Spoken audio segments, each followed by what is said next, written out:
components of POSET, and that is we are going to find the lower bound now. From lower bound we will be able to trace out the greatest lower bound. First let us find let us see what is lower bound. Now in this, consider a set B which is a subset of A in relation A. Okay, now you have to relate A to B. So this is an important point which you have to remember. You have to relate A to B. Then find related elements. Find related elements. Now we'll see this with an example. Now this is an example where we are going to find the lower bound. Here you have your set A as A, B, C, D, E. Now from this we'll consider a small subset B.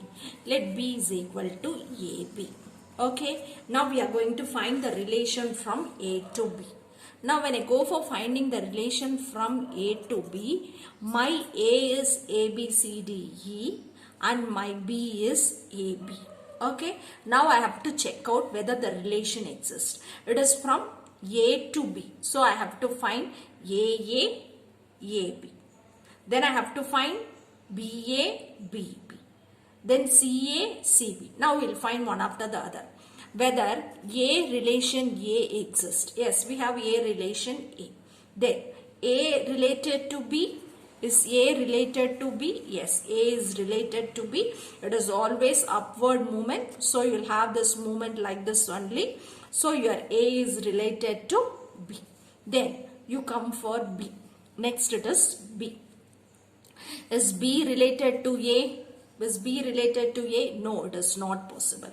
Is B related to B? Yes, B is related to B.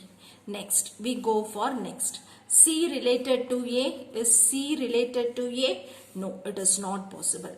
C related to B? Is C related to B? No, it is not possible. Then, we go for D. D related to A? No, it is not possible. Then D related to B, that is also not possible. Then next one is E related to A. No, it is not possible. E related to B. No, it is not possible. Okay. So you have, what is the relation that exists between A and B here? Only this part. Is it not so? So the lower bound that exists here is, you cannot take this since one relation is cut. This also is not possible. This also is not possible. This also is not possible. So only one element that is related to both A and B. One element that is related to both A and B is A. So this is my lower bound. This is my lower bound. If suppose I have more than one element here. If suppose I have more than one element here, find the closest element to AB. Find the closest element to AB. That becomes your greatest lower bound. Since we have only one element here, the greatest lower bound also is this. The greatest lower bound is this.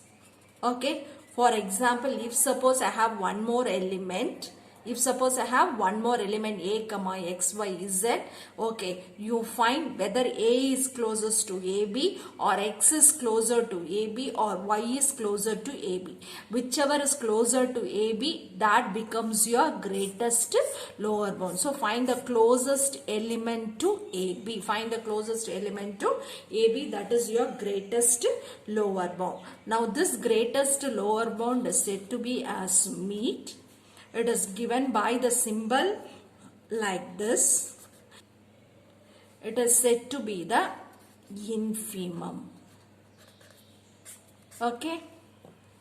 Now we are going to find the upper bound. Consider B a subset of A in A with relation, some relation. Okay. Now relate, for upper bound you have to relate B to A. So this is an important point that you have to note with. You have to relate B to A and find related elements. Find related elements. Now we'll see this upper bound with an example. We have this as an hash diagram.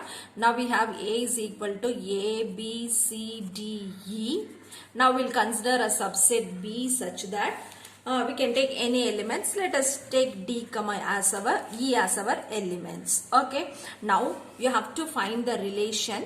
The relation is B to A. Relation is B to A. So we have to relate each and every element in B to every element that is present in A. So I have D and E in B. I have to relate this to A. Now let me find whether D is related to A. Always hash diagram, you will have your arrow marks like this. It is moving upwards. Okay. Now first, D is related to A. Is D related to A? No. Then is D related to B? Is D is related to B? No. Is D is related to C? No. Is D is related to D? Yes, the element is related to itself. Is D related to E? Yes, it is related to E. Okay. Then we go for the next element E. Is E related to A? No. Is E related to B? No. Is E related to C? No. Is E related to D? No.